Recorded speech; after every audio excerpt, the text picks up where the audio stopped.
Good day, friends. I'm here at the church setting up for recording my Sunday service, but I thought I should take this time just to go over just a little bit of what's happened this last week.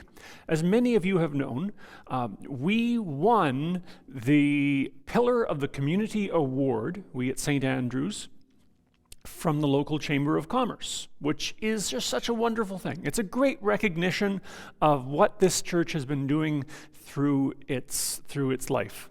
Now, there's been a couple of questions as to what is the Pillar of the Community Award? Is it really that we're just the tallest building in the city? Well, no, that isn't actually it, and I should never have started that rumor. But people are wondering, why did we win this? So I thought what I would do is I would share with you the letter that I wrote.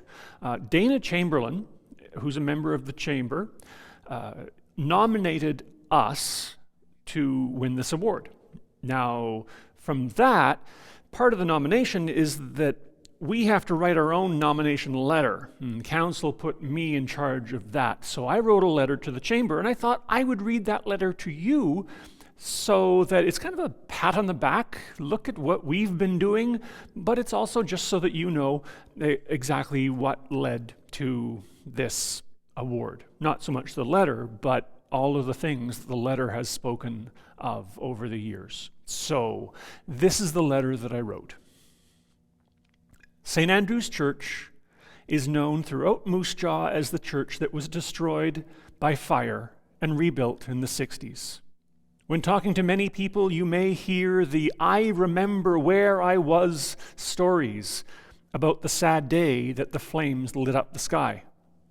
That was White Gift Sunday, the day when churchgoers would bring food and gifts to be distributed to those who needed a bit of extra help for the upcoming Christmas season. It wasn't long after the fire that it was decided that the church would be rebuilt, and indeed, this Prairie Cathedral was once again welcoming worshipers a few years later. What if, though, St. Andrew's wasn't known as the church that burned? There are certainly other reasons to celebrate this place. What if St. Andrew's was known as the first place in Canada to celebrate and be served by an ordained woman? In 1936, amongst much controversy, Lydia Grucci was ordained in a service of celebration here at St. Andrew's, and for the next 3 years, faithfully served this congregation. It's impossible to overstate the importance of this event. This was only 7 years after people were declared persons under the law, and there was tremendous opposition from people inside and outside the United Church of Canada. Still, St. Andrew's United Church showed courageous leadership on the path we are still walking towards women's equality. What if St. Andrew's was known as the church that aspires to live out Jesus' example of radical hospitality? The United Church of Canada has long wrestled with the unjust persecution of LGBT individuals, and this has been a challenge that St. Andrew's has addressed head-on. In the early 2000s, the congregation began wrestling with how all people, regardless of gender identity or sexual orientation, are welcomed into the congregation.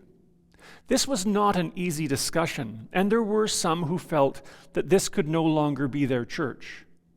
Through all this, though, St. Andrew's became the first church in Moose Jaw to bless same-sex marriages. In 2013, Moose Jaw Pride was beginning its work and approached St. Andrew's to be a partner and ally. This friendship between these two groups grew quickly. A Sunday service of celebration was included in the Pride Week festivities, and Moose Jaw Pride eventually opened their first office in the St. Andrew's building.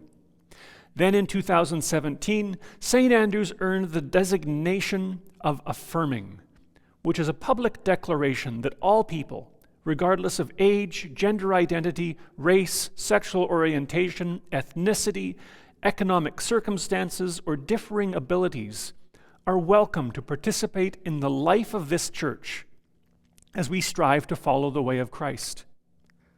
Maybe St. Andrew's should be known as the church that welcomes refugees. Through our association with Moose Jaw Multicultural, which rents space from St. Andrews, the church has a vibrant and busy refugee program. Inspired by the Syrian crisis, St. Andrews began work sponsoring desperate families and individuals. Over the past 5 years, we have welcomed and supported 9 people from Syria and Venezuela. We have also partnered with other families, churches, and community organizations who wished to pursue sponsorships of their own. These partnerships have resulted in more than a dozen additional people finding refuge in Canada. This work is continuing as we now look at reunifying some families, other private sponsorships, and partnering with Moose Jaw Masjid of the Islamic Association of Saskatchewan as they seek to sponsor 2 families from Syria. Maybe St. Andrews could be known as the church that has nurtured and cared for people for more than 100 years.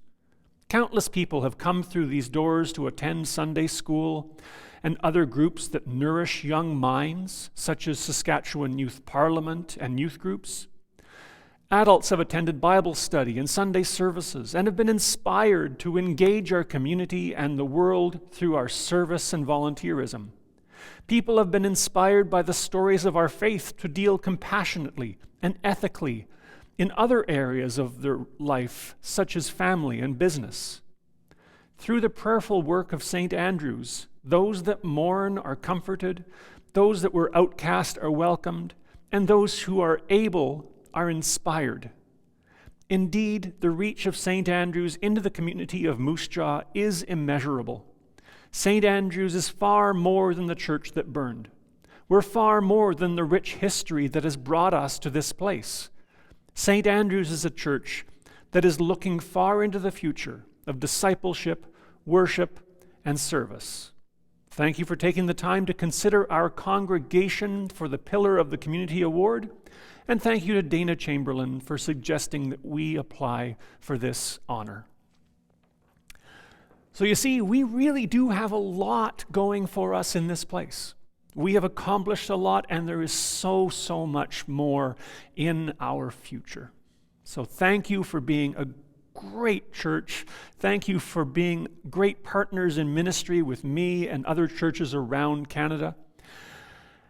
And I hope to see you online and maybe one of these days soon in person as well. Thank you.